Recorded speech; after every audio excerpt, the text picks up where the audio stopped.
அதுக்கப்புறம் நடந்த சம்பவத்துக்கு நீங்க எதுவுமே குரல் தமிழிசை சவுந்தரராஜன் கடைசி வரைக்குமே என்ன சொல்றாங்கன்னா, விஜய் வந்து பாஜகவின் கூட்டணிக்கு வருவது வந்து நல்லது அப்படின்னு சொல்லிக்கிட்டே இருக்காங்க. ஆனா ஒரு புறம் நீங்க விமர்சிக்கிறீங்க, இன்னொரு புறம் விஜய்க்கான அழைப்பையும் கொடுத்துக்கிட்டே இருக்கீங்கல்ல.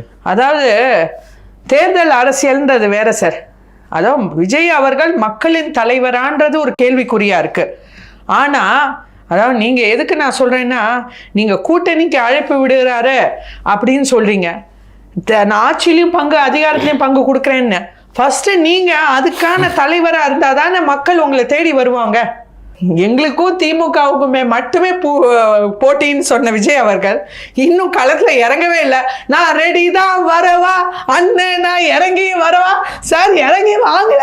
நாங்களும் மொட்டை மாடி பால்கனில இருந்து கையாச்சு எவ்வளவு சார், எலெக்ஷனே முடிஞ்சிடும் சார் அப்படின்னு ஜெயிப்பாரு. எம்ஜிஆர் படுத்துக்கிட்டு ஜெயிச்ச மாதிரி விஜய் வந்து பனையூர்ல இருந்தே ஜெயிக்கலாம்னு நினைக்கிறாங்களோ என்ன சார்? தயவு செய்து எம்ஜிஆரையும் யாரையும் இன்னைக்கு தமிழ்நாட்டு அரசியல்ல ஒப்பிடவே முடியாது.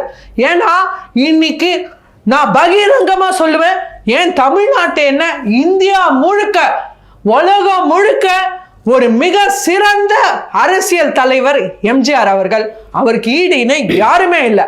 அதனால திரு விஜய் அவர்கள் அவருடைய ஆட்சி ஒரு முறை கூட 5 ஆண்டுகள் முழுமையாக நீடிக்கவே இல்லை மேடம். 3 முறை முதல்வர், ஆனா ஒரு முறை கூட 5 ஆண்டுகளை முழுமையாக நிறைவு செய்யாத அவர் கடைசி மூச்சு வரைக்கும் மக்களோட மக்களாக, மக்கள் அணுகும் ஒரு தலைவரா மக்களோட இணங்கி செயல்பட்டார் சார். ஒரு மக்களோட தலைவர். Hats off to him. இன்னைக்கு எம்ஜிஆர் அவர்கள் மாதிரி ஒரு தலைவர் இல்லை.